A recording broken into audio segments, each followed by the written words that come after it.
Hello दोस्तों, मैं हूँ अमित त्यागी और आज मैं आपको सैर कराने जा रहा हूँ मिर्ज़ापुर की। और ये सैर कराएँगे मिर्ज़ापुर के राजा, जो त्रिपाठी जी खुद आज हमारे साथ जुड़ गए हैं, जिनके साथ मतलब इनको देखते ही मिर्ज़ापुर के डायलॉग्स याद आने वाले थे। इसलिए जब से मिर्ज़ापुर का ट्रेलर आया है, इनके सब वायरल हो रहे हैं। तो त्रिपाठी जी, आपका ये त्रिपाठी वाला जो मिर्ज़ापुर वाला अवतार इतना वायरल हो रहा है, तो मतलब बेसब्री से लोगों को इंतज़ार था। तो आपने लोगों के कि क्या उत्सुकता और क्या स्पेशल, क्या भौकाल मचने जा रहा है इस बार मिर्ज़ापुर में, सीज़न 2 में?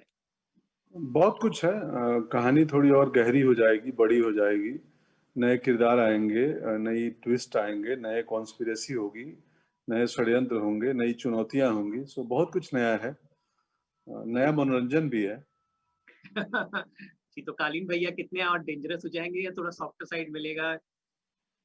ये तो शो में पता चलेगा आपको, बट आई एम श्योर कि अगर सीज़न 1 में लोगों को पसंद आया तो इसमें और ज़्यादा पसंद आएगा, जी, क्योंकि काफ़ी कुछ होना है, बहुत कुछ होना है। जी, इस बार जी, प्लॉट बड़ा हो रहा है। जी, जी। तो ये बताएँ पंकज जी, मतलब जब लोग कोई शो या आपकी फ़िल्म देखते हैं या कोई सीरीज़ देखते हैं, तो छोटी-छोटी बातें नोटिस करते हैं। तो मुझे कई लोग ट्विटर पे या फिर और जगह लिखा कि वो जो हवेली है आपकी त्रिपाठी निवास, जो कोठी दिखाई है, वो एक्चुअली कहाँ पर है? कुछ मुझे बताएँ, शूटिंग कहाँ-कहाँ हुई है? वो किन-किन लोकेशंस पे आपने शूट किया है, या कुछ मज़ेदार किस्से आप बाँटना चाहें इस बार, कुछ हुए शूटिंग के दौरान? वो बनारस में है, मोती झील एक जगह है, वहीं पे है बनारस में। जी, शहर के अंदर, और हमने बनारस में, चुनार में, मिर्ज़ापुर में, उसी इलाके में शूट किया है, कुछ पार्ट लखनऊ में, जी, और भदोही, गोपीगंज। जैसे मेरा कारपेट फैक्ट्री है, वो भदोही में है। जी, तो जी, अलग-अलग हिस्सों में करते हैं बहुत जगह। सो जी, और किस्से यही है कि हम पूरी यूनिट एक दूसरे को, जो सारे एक्टर हैं वो हम लोग पुराने परिचित हैं, दोस्त टाइप हैं। जी, तो सब एक दूसरे को जानते हैं, तो थोड़ा मस्ती मज़ाक सेट पे ज़्यादा होता है। जी। तो तो आप किसकी ये ज़्यादा सब टाँग खींचते हैं आप? सबसे नॉटी कौन है वो सेट पर? नहीं, नहीं, सब सब अच्छे हैं, सब सेंसिबल हैं। सब सेंसिबल और अच्छे कमाल के लोग हैं। मैं ही थोड़ा जी, चुटकुला हँसी-मज़ाक करते रहता हूँ, और जी, मैं कहानियाँ सुनाते रहता हूँ। जी, तो मज़ा आता है जब हमारा ये होता है तो। बाकी सब दोस्त हैं, सब सब वैसे लोग हैं जो कोई फ़िल्म स्कूल से, एफटीआई से, एनएसडी से, थिएटर से, पूरे भारत का रिप्रेजेंटेशन है। रसिका दुग्गल जमशेदपुर की, मैं बिहार से, जी, अली लखनऊ के, तो देवेंदु दिल्ली से, जी, कुलभूषण जी यहीं के। एक लड़की है रज़िया जी, अपनी, वो झारखंड की, हजारीबाग की। जो जी, तो जी, बहुत पूरे भारत का कास्ट है, और मज़ा आता है एक दूसरे के संग। जी। तो आपने बिहार की बात की है, तो इस पर क्योंकि मैं न्यूज़ चैनल में काम करता हूँ, इलेक्शन सर पर है और आपकी सीरीज़ में भी कुछ इलेक्शंस का, नेताओं का दिखाया गया है। तो कितने क्रूशियल होते हैं, इस वक़्त हमारा चैनल पूरा लगा हुआ है बिहार इलेक्शंस की कवरेज के लिए। तो आपको क्या लगता है? आपसे व्यक्तिगत तौर पे जानना चाहूँगा, बिहार में कितना भौकाल इलेक्शंस का मचा हुआ है, आपको क्या लगता है? बिहार राजनीतिक रूप से बहुत जागरूक स्टेट है, और वहाँ का हर आदमी राजनीतिक रूप से बहुत कुछ जानता है, आपको बहुत सारी पॉलिटिकल किस्से सुना देगा। तो जी, अब मैं भी चुनाव आयोग से जुड़ा रहा हूँ, तो जी, बिहार का स्टेट आइकन था या हूँ। तो मैं मतदाताओं से भी निवेदन करता हूँ कि भाई आप प्रिकॉशंस लेके, जो जो सावधानियां बरत के ज़्यादा से ज़्यादा संख्या में आएँ और मतदान करें, क्योंकि जो बदलाव हम दुनिया में, समाज में चाहते हैं, वो बदलाव इसी मतदान से होता है, लोकतंत्र में। जी, और बहुत ही समझदारी पूर्वक, विवेकपूर्ण हो के अपना नेता चुनें, मतदान में हिस्सा लें, और लोकतंत्र को और मजबूत बनाएं। और बिहार की जनता ऐसे ही आज जागरूक है, और बड़ी कमाल है। और कल एक बिहार के बहुत ही बेहतरीन जी, नेता थे, जिनको हमने खोया है, देहांत हो गया, माननीय रामविलास पासवान जी का। सो मेरी श्रद्धांजलि है उनको। और वो मुझे याद है कि वो, जब हम लोग 10वीं क्लास में थे, तो वो शायद हाजीपुर में सबसे रिकॉर्ड मत से जीते थे। आज तक उन्हीं का रिकॉर्ड है, 5 लाख वोट से जीते थे वो लोकसभा। 90s की बात होगी ये, हाँ, जी, अर्ली 90s की। तो जनता बड़ी जागरूक है बिहार की, राजनीति को लेके। वहाँ किसी भी चौक चौराहे पे एक गाय चराते हुए बंदे को भी पूछोगे ना, तो वो भी राजनीति के बारे में बहुत कुछ बता देगा। जी, जी, जी, बिल्कुल आपने सही कहा और ख़ासकर मैं पूर्वांचल जो प्रदेश है, जो बिहार, यूपी का मैं बॉर्डर ही बोलूँगा जैसे जिस पे मिर्ज़ापुर आधारित है। वहाँ क्योंकि वहाँ बिहार का भी प्रभाव है, झारखंड का भी प्रभाव है, उत्तर प्रदेश का भी तो उत्तर प्रदेश के अंदर ही आता है और हमारा इंडस्ट्री इस पूर्वांचल से बहुत ज़्यादा मतलब हालिया में बहुत ज़्यादा सब्जेक्ट्स आ रहे हैं, चाहे फ़िल्में हो, सीरियल्स तो वहाँ पे बहुत आते हैं। तो ऐसा क्या है इस प्रदेश की मिट्टी में कि वहाँ की कहानियाँ लोगों को हर तरह की पसंद आती हैं? वहाँ रस है, नीरस भूमि नहीं है वो जी, रसदार भूमि है, वहाँ के किरदारों में रस होते हैं। जी। वहाँ के इसीलिए अब जो पुनीत और विनीत जो राइटर हैं मिर्ज़ापुर के, लोग खुद बीएचयू के पढ़े हुए हैं। ओके। तो तो बनारस में वैसे भी रस का शहर है। जी, वहाँ जी। के लोगों की सामान्य बातचीत भी आपको बहुत एंटरटेनिंग लगेगी। जी, तो तो बनारस में जब शूटिंग हो रही थी तो आपने कुछ वहाँ पर मलाइयो और चाट ये सब खाया कि नहीं आपने? हाँ, हाँ, हाँ, हाँ, मतलब मैं मलाइयो चाट बनारस में, मैं वहाँ के बनारसी पान पान यस जी। तो मुझे बहुत पसंद है। मैं तो ठठेरा गली में घुस जाता हूँ, ब्लू लस्सी के तरफ दुकान तरफ। तो मुझे बनारस बेहद पसंद है। मैं जब भी जाता हूँ तो मैं घाट पे रहता हूँ। ओके, तो जी, बनारस से बहुत, मैं 8 फ़िल्में कर चुका हूँ वहाँ पे। जी, तो जी। बहुत मेरे परिचित लोग हैं बनारस में, बहुत। जी, जब लोगों से मिलते हैं आप जब तो किस तरह के किन किरदारों से वो आपको याद करते हैं? मतलब कि कौन-कौन से किरदार से अब आपको वो पहचानते हैं?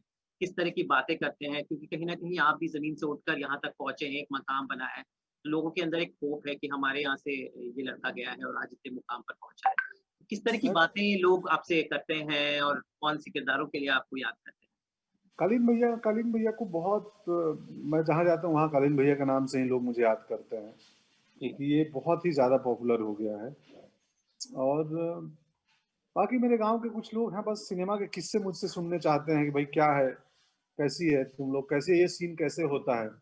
गोली सच में चलती है क्या? खून कैसे निकल जाता है? ये कैसे होता है? जी, तो मैं बताता हूँ, ये जादू है, मैजिक है। वो हम लोग इस को आरा महारत हमने सीख लिया है। बट इस जादू को जादू ही रहने दो, सच्चाई पता चलेगा तो तुम्हें मज़ा नहीं आएगा। जी, तो जी, बाकी है मेरी जर्नी, मेरी कहानी हमारे जैसे बहुत बच्चों को हौसला देगी, जो भारत के छोटे-छोटे इलाकों में, गाँव में, खेड़े में हैं, जी, कि वो कुछ भी कर सकते हैं। जी। मुश्किल है, असंभव नहीं है कुछ भी। जी, जी, जी, जी। तो ये बताएँ कि ब जैसे तमाम वेब सीरीज़ आई, सेक्रेड गेम्स भी आई, सब आई, लेकिन मिर्ज़ापुर इतना जो लोगों ने पसंद किया, मतलब आज उसका सेकंड सीज़न आया, इतना बज़ है, इतना एक्साइटमेंट मुझे लगता है इतनी इस किसी वेब सीरीज़ का इतना एक्साइटमेंट हालिया दिनों में नहीं था। तो क्या वजह थी कि ये इतना पसंद किया गया कि आज लोगों को इतना इंतज़ार था सीज़न 2 का? मतलब तो ऐसा उसमें क्या यूएसपी थी मिर्ज़ापुर 1 की कि आज ये लेवल अप हुआ है? आई थिंक कहानी, किरदार, परफॉर्मेंस, जो सबप्लॉट्स, कैरेक्टर्स का ये, तो कैरेक्टर एंगेजिंग थे। लोगों ने को बहुत बांध के रखे और मज़ा दिए, मनोरंजन दिए। जी, और ओटीटी की ऑडियंस और खासकर मिर्ज़ापुर की ऑडियंस जो यूथ हैं, उनको मनोरंजन बहुत चाहिए। और मनोरंजन के संग-संग हम थोड़े सब सब टेक्स्ट में, सबप्लॉट में, मतलब सटल वे में हम और भी कुछ बात कह रहे हैं जी, सीरीज़ में। तो शायद वो चीज़ें उन लोगों को, व्यूअर्स को पसंद आई होंगी। जी। और कहते हैं कि मतलब उत्तर प्रदेश भोजपुर में ये मतलब भोजपुरी संस्कृति में कि गालियाँ संस्कृति का हिस्सा होता है। तो इसमें नेचुरली जो गालियाँ आई हैं उस बारे में आपका क्या कहना है? क्या वो सही है? हम उसको कई लोग कहते हैं हम उसको बढ़ावा दे रहे हैं, कई लोग कहते हैं नहीं यही नहीं, सच है। देखिए देखिए जी, एक गालियों का समाज में उनका इस्तेमाल करना तो सही बिल्कुल नहीं है, प्रत्यक्ष रूप से। लेकिन सेम टाइम हम इस बात से इनकार नहीं कर सकते कि समाज में, ज़िंदगी में, चौक-चौराहे पे लोग आम बातचीत में गालियों का प्रयोग नहीं करते। But ji, same time OTT पे एक डिस्क्लेमर होता है कि भाई ये कंटेंट जो है वो 18 प्लस के लिए है, जी, एडल्ट के लिए है। तो एडल्ट आदमी समझदार है कि उसको क्या चीज़ मनोरंजन के तौर पे लेना है और किस चीज़ से इंस्पायर होना है। तो तो यस, मैं भी सार्वजनिक जीवन में और मैं निजी जीवन में गालियों का प्रयोग बिल्कुल नहीं करता हूँ। मैं कहानियों में भी तभी करता हूँ जब बहुत ज़रूरी हो किरदारों के लिए, कि इस बात के बगैर कहानी पूरी नहीं हो रही है। तो मैं बहुत सेल्फ सेंसर रखता हूँ खुद का एक। कि मैं ज़िम्मेदारी मैं पूर्वक करता हूँ काम की, अगर सिर्फ़ सनसनी के लिए नहीं करना है, कहानी की ज़रूरत कितनी है? इस सिचुएशन की ज़रूरत कितनी है? तो कई बार वो मनोभाव होती हैं। जी, आप अपने 4 सेंटेंस में नहीं कहोगे, वो बात एक छोटी-सी गाली के थ्रू कम्युनिकेट हो जाएगी, वो मनोदशा। बट सेम टाइम ज़िम्मेदारी के तहत उनका प्रयोग होना चाहिए। जी, जी, आपने बिल्कुल सही कहा। लेकिन चूँकि मिर्ज़ापुर के आप रियल हीरो हैं, आप सूत्रधार हैं, आपकी कहानी तो एक हीरो का जो पंच लाइन्स जो आपके हैं, जो मैं कहा वायरल हो रहे हैं आपके, तो कौन-कौन से हैं वो पंची डायलॉग्स पंकज जी अगर आपको याद हो हमारे साथ आप व्यूअर्स को बताना चाहें, जो आपके एक-एक डायलॉग में पंच आता है, जैसे होता है ना कि हीरो आया and that you just come with a bang. So वो कौन से पंची डायलॉग्स हैं कालीन के त्रिपाठी जी के कि मतलब अगर थिएटर में अगर जाए तो उस पे लोग तालियां मारे। हाँ, वो तो मुझे याद नहीं, मैं शूटिंग के दिन करता हूँ, करके भूल जाता हूँ मैं बहुत ज़्यादा।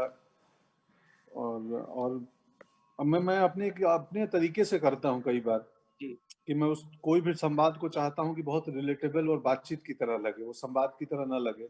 जी, लगे कि बहुत आम बोल-चाल की भाषा में इसने एक बात बड़ी बात कह दी या हँसाने वाली बात कह दी। जी, तो जी। मैं उसको वैसे ही डे टू डे सामान्य तरीके से करता हूँ, तो मुझे याद तो नहीं है फिलहाल, बट बहुत मीम्स बनते हैं, बहुत मीम्स बनाते हैं लोग। तो हम करते हैं प्रबंध, बहुत पॉपुलर हुआ था। जी, इस बार नियम सेम होंगे कि चालू हो गया मीम्स बनने, नियम सेम सेम होंगे। जी, तो बड़े टैलेंटेड लोग हैं देश में, बहुत अच्छे-अच्छे मीम्स बनाते हैं मिर्ज़ापुर के। जी, तो साल 2020 कैसा रहा? आपकी एक बहुत बेहतरीन फ़िल्म जिसने सच में दिल को दिल को छुई अभी रिलीज़ हुई, गुंजन सक्सेना। तो साल 20 ये लॉकडाउन का साल था, आपके लिए कैसा रहा 2020 पर्सनली और प्रोफ़ेशनली? बहुत अच्छा, बहुत अच्छा। गुंजन लोगों ने सराही, देखी, बेहद पसंद की। मुझे एक छुट्टी की ज़रूरत थी, वो छुट्टी मिल गई। मैं इस छुट्टी में मैंने अपना सेल्फ असेसमेंट किया कि यार ज़िंदगी में सबसे ज़रूरी ज़िंदगी है, तो थोड़ी मैं वीकली ऑफ भी मुझे नहीं मिलता था। 2 सालों से मुझे वीकली ऑफ नहीं मिला है। तो अब तय किया हूँ कि हफ्ते में 1 दिन ऑफ लूँगा काम से, जब भी काम शुरू करता हूँ तो। और जी, थोड़ा परिवार के साथ ज़्यादा समय बिताऊँगा। जी, जी, जी। तो चलिए उम्मीद करते हैं आप इसी तरह हमारा मनोरंजन करते रहें दर्शकों का और आप हमेशा बहुत इंस्पायर करते हैं एंड सच में मतलब लोगों के दिलों में आप जो रहते हैं। ठीक है, थैंक यू सो बहुत-बहुत शुक्रिया। शुक्रिया और शुभकामनाएँ, आपको भी ख़्याल रखें आप सब भी। Thank you so much.